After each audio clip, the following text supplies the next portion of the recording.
Les surprédateurs sont offensifs. Ils ont développé des armes mortelles. L'évolution d'autres animaux a privilégié la fuite, l'illusion et même l'empoisonnement de leurs prédateurs. Il ne faut jamais sous-estimer une proie. Certaines sont des spécialistes de l'art de rester en vie.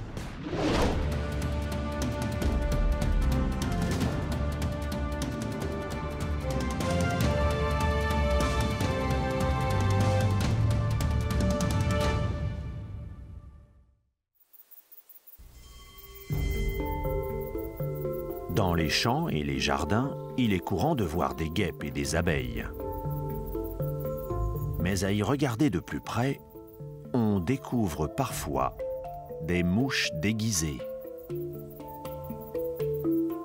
Ceci n'est pas une guêpe ni une abeille, c'est un cirfe. Cette espèce imite les abeilles pour tromper les prédateurs. Et son espèce cousine imite les guêpes. Pour ces cirfes, la meilleure défense est l'imposture. Dépourvus de mâchoire ou de dard, ils doivent leur survie à l'illusion. Certaines variétés de cirfes ont, comme les abeilles, des rayures et des poils sur le corps, afin de suggérer aux prédateurs d'éviter de les manger. Abeilles et guêpes ont en commun une arme de dissuasion que le cirfe n'a pas, un dard pour faire fuir les prédateurs. La stratégie d'imitation développée par le cirfe porte le nom de mimétisme bathésien. On parle de mimétisme bathésien quand une espèce comestible pour un prédateur évolue pour ressembler à une espèce non comestible.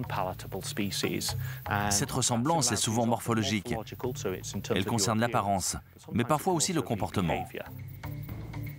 Pour un cirfe, imiter le comportement d'une abeille signifie voler de la même manière, simuler des piqûres sans avoir de dard. Comme tout bon imitateur, le cirfe sait bien que le plus important pour faire illusion, c'est d'avoir confiance en soi. On peut dire que les abeilles et les guêpes ont une certaine assurance. Elles savent qu'elles n'ont rien à craindre et ça se voit à la façon dont elles agitent leurs ailes. Quand on observe les cirfes, on voit qu'ils font comme elles. Ils ont la même attitude un peu arrogante, si vous voulez. Certaines variétés vont jusqu'à imiter les longues antennes des guêpes. Vous savez ce qu'ils font? Comme leurs pattes sont de la même couleur que les antennes des guêpes et des abeilles, ils les tendent en avant et les agitent comme des antennes. C'est fantastique. Pour le cirfe, une question de taille se pose. Alors, plus il est gros, plus convaincante sera l'imposture. De toutes les variétés les plus grosses de cirfes sont plus crédibles pour imiter les abeilles et les guêpes. Quant à elles, les variétés les plus petites ont plus de mal à s'en rapprocher. Dans la nature, si vous représentez un gros repas pour le prédateur, il va faire plus attention à vous. Alors l'imitation a vraiment intérêt à être soignée.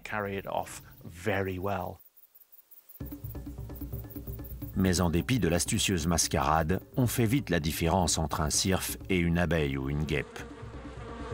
Abeilles et guêpes ont deux paires d'ailes. Les cirfes n'en ont qu'une qu'ils agitent plus vite pour effectuer le même vol stationnaire. L'aile du cirfe présente ce que l'on appelle une vena spura ou fausse veine. C'est une marque sur toute la longueur qui ressemble à une veine.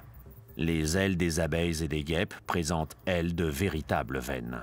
Cependant, en observant attentivement, la différence saute aux yeux. Mais les oiseaux, principaux prédateurs des cirfes, tombent-ils dans le piège? La réponse se trouve dans les minuscules poils sur l'abdomen des cirfes imitateurs. Abeilles et guêpes portent des poils sur l'abdomen, dessinant des motifs visibles uniquement en ultraviolet. Il se trouve que l'ultraviolet est visible pour les oiseaux. Les cirfes imitent ces motifs de poils d'abdomen. Ces marques ultraviolettes sont invisibles pour l'œil humain, dont la rétine est dotée de 3 types de cônes au lieu de 4 chez les oiseaux. Un oiseau a une vision plus étendue que la nôtre, puisqu'il peut voir jusque dans l'ultraviolet. Il se peut très bien que les cirfes, les abeilles et les guêpes portent des marques ultraviolettes invisibles pour nous. Si l'illusion est imparfaite pour l'œil humain, elle est en revanche parfaite aux yeux d'un oiseau. Et c'est tant mieux, car à l'image des abeilles, les cirfes sont de prodigieux pollinisateurs. À l'âge adulte, ils se nourrissent de nectar et de miella. Les cirfes sont une des rares espèces d'insectes qui digèrent le pollen.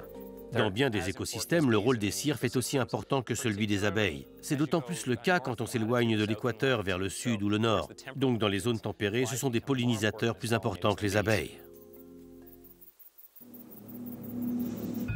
Il y a environ 6000 variétés de cirfes répandues sur tout le globe. Une belle famille de faussaires. Pour leur maîtrise du déguisement, les cirfes comptent parmi les plus grands imposteurs de la nature. Sous leur apparente fragilité, les papillons sont experts dans l'art de se défendre. Des millions d'années d'évolution leur ont permis de devenir les êtres complexes qu'ils sont aujourd'hui.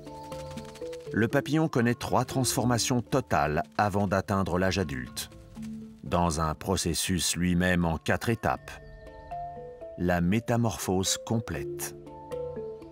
Mais il y a pire que ces transformations physiques dans une vie de papillon. Le plus gros défi pour un petit papillon est de rester en vie assez longtemps pour connaître sa forme définitive. Les papillons ont d'incroyables stratégies de survie. Ils sont déjà protégés avant même leur naissance. Les papillons déposent leurs œufs sur la face cachée des feuilles. Dissimulés sous les feuilles, le long des nervures, les œufs sont à l'abri des prédateurs. Et c'est à peu près la seule assistance que bébé papillon peut attendre de sa maman. Une fois devenu chenille, il est tout seul. Mais pour se défendre, ces petits arthropodes ont hérité de tout un arsenal. Cette chenille zébrée a le corps hérissé d'épines. Les petites épines la rendent immangeable. Ça reviendrait à manger une pince de homard sans enlever la carapace.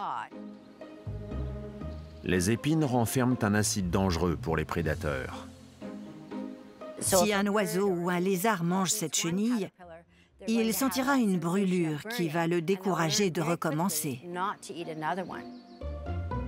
Quand elle n'est pas occupée à se défendre, une chenille passe le plus clair de son temps à manger.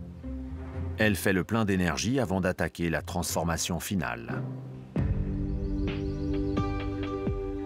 Ces délicates structures jouent un rôle déterminant dans la survie du papillon. Il existe des chrysalides de toutes formes et de toutes tailles, conçues chacune pour la protection de son occupant. Une fois la chenille métamorphosée en chrysalide, elle doit se fondre dans le décor. Car si un prédateur arrive, la chrysalide ne peut pas bouger pour lui échapper. Elle a donc recours au camouflage. Certaines ressemblent à des baies, d'autres à l'extrémité d'une branche. Elles imitent en fait un prolongement de la branche à laquelle elles sont accrochées. Certaines chrysalides ont des couleurs vives et reflètent la lumière. Chacune de ces délicates capsules renferme une chenille occupée à digérer son propre corps. Des enzymes la réduisent en une bouillie de chenilles d'où surgira bientôt un magnifique papillon. Parfois, les papillons doivent lutter pour s'extraire de leur capsule.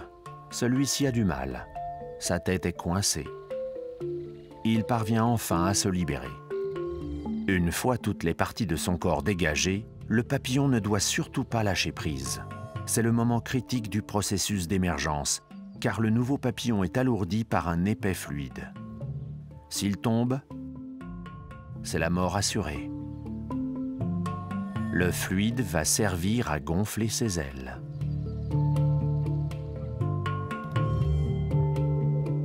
Le vol inaugural marque l'entrée du papillon dans l'âge adulte. Les papillons adultes ont leur propre arsenal de défense. Un camouflage pour se fondre dans le décor et des couleurs vives pour perturber les prédateurs. Certaines espèces, comme le papillon hibou, imitent l'apparence d'un effrayant prédateur bien plus gros qu'eux.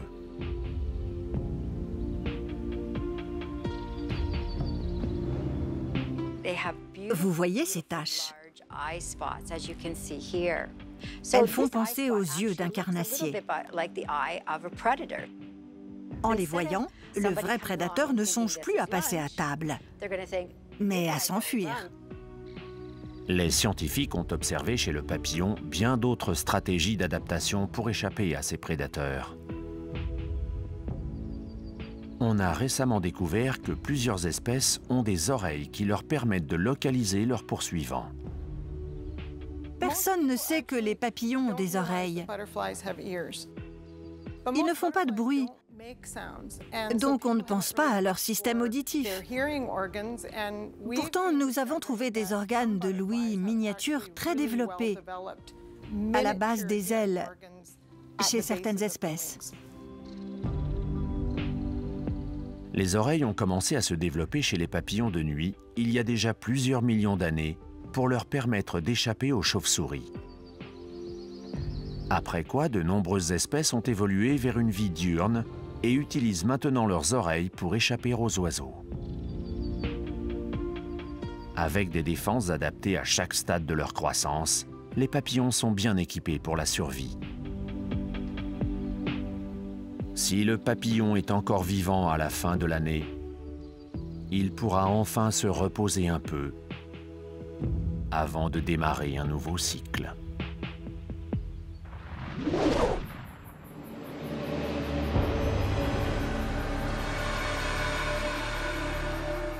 Jaune, rouge, jaune, noir. Le signal doit vous alerter. Vous êtes en présence d'un danger.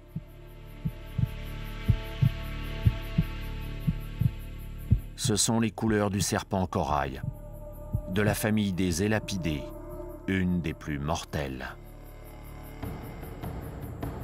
Les cobras, les mambas, les bougars sont des élapidés. Ils ont des crochets frontaux fixes. Leur venin est plus toxique que celui des vipères. Ce sont les serpents les plus venimeux de tout le continent américain.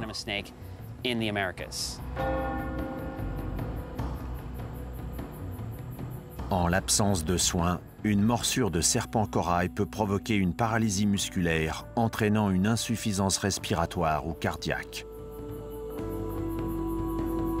Avec le temps, ours, renards, opossums et faucons ont appris à se tenir à l'écart du serpent corail en développant la faculté de reconnaître ses anneaux de couleur pour bien le distinguer de ses congénères inoffensifs.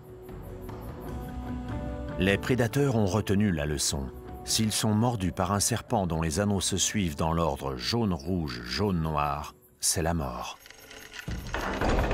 Il faut penser à un feu de signalisation.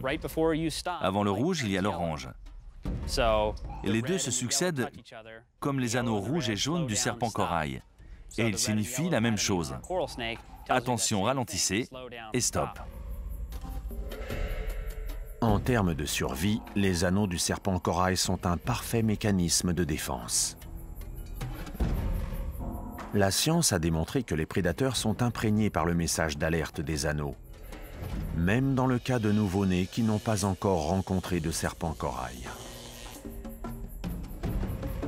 Une série d'expériences a été réalisée au Costa Rica et au Panama avec des oisillons qui n'avaient jamais rencontré ce motif auparavant et qui ont fui à l'autre bout de leur cage en le voyant. Mais intéressons-nous à un serpent moins dangereux, comme ce serpent roi écarlate. Un serpent qui ne mord pas n'a aucun moyen réel de se défendre. Une espèce est sans défense quand elle n'a aucun moyen de repousser l'attaque d'un prédateur, alors que d'autres se défendent en dégageant des toxiques ou en inoculant du venin pour dissuader les prédateurs.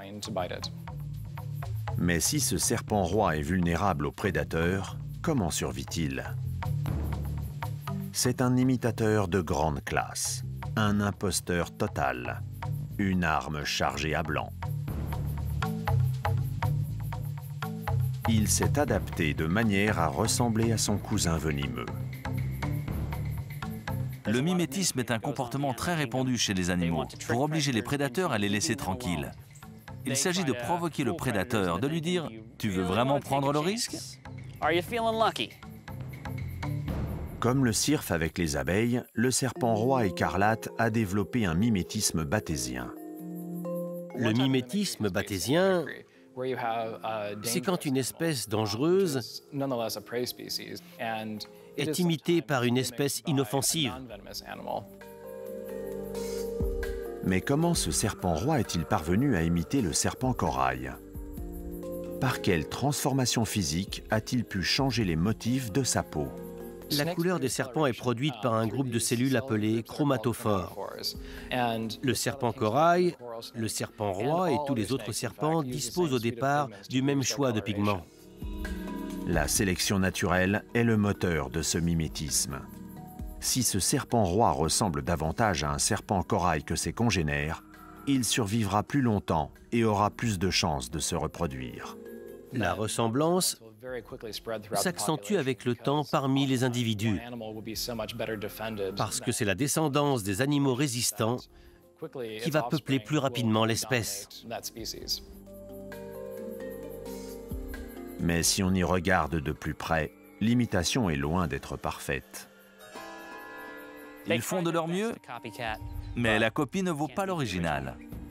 La contrefaçon ne fait pas longtemps illusion. Les anneaux du serpent roi ne sont pas identiques à ceux du serpent corail. Les anneaux du serpent corail se suivent dans l'ordre jaune, rouge, jaune, noir, alors que ceux du serpent roi écarlate vont dans le sens noir, rouge, noir, jaune. Ça sauterait tout de suite aux yeux d'un humain qui serait en présence des deux serpents côte à côte. Et pour mémoriser cette différence déterminante, rien ne vaut une petite comptine à se réciter en cas de doute. Rouge puis jaune, la mort est en chemin. Rouge puis noir, il n'y a pas de venin. Et pour départager tout le monde, le nez du serpent corail est noir, celui du serpent roi est écarlate. Comment l'imitation peut-elle être convaincante en étant imparfaite? Il semble pourtant que le serpent roi trompe totalement ses ennemis. Apparemment, les prédateurs ne voient pas la différence. J'ai fait une expérience avec des centaines de serpents en terre cuite répartis dans toute la Caroline du Nord. Ce qui est important pour les prédateurs, c'est le phénotype commun du serpent corail et du serpent roi. En l'occurrence, les mêmes couleurs pour leurs anneaux. Mais les prédateurs n'attachent pas d'importance au fait qu'ils ne soient pas dans le même ordre. Ils n'ont ni le temps ni les capacités cognitives pour faire la distinction. Ils évaluent la situation rapidement. Ce serpent a trop de rouge et de noir, je n'y touche pas. Voilà comment fonctionne la protection. Le serpent roi ne représente aucune menace pour l'homme ou les prédateurs. Pourtant, il a réussi à tromper tout le monde en imitant une vraie menace.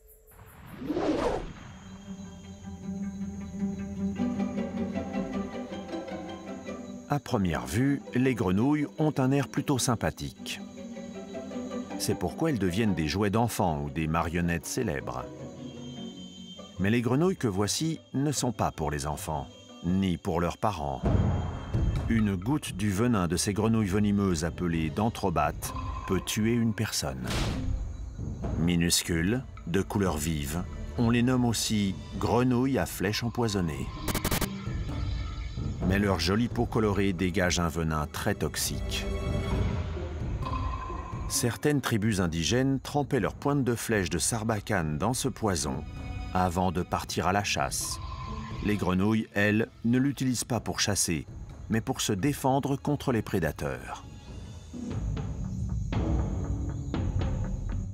Une toxine protège la grenouille des prédateurs qui voudraient s'attaquer à elle pour la manger en les paralysant, ce qui peut aller jusqu'à la mort. Cette toxine est un alcaloïde lipophile. Elle tue en provoquant une paralysie musculaire, c'est-à-dire que les muscles du cœur et du diaphragme cessent de fonctionner.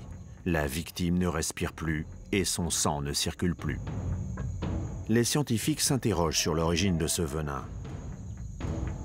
Ils pensent que les grenouilles fabriquent ce poison à partir d'une variété locale d'arthropodes, car celles qui sont élevées en captivité ne sécrètent jamais de poison. Mais les grenouilles préfèrent quand leurs ennemis n'essayent même pas. Et c'est là qu'interviennent leurs incroyables couleurs. Elles sont de toutes les couleurs de l'arc-en-ciel et elles varient selon le milieu naturel. Leurs couleurs vives agissent comme une alarme pour les prédateurs qui y voient un danger mortel. Ces grenouilles ont évolué vers cette palette de couleurs pour signifier qu'elles sont bien protégées.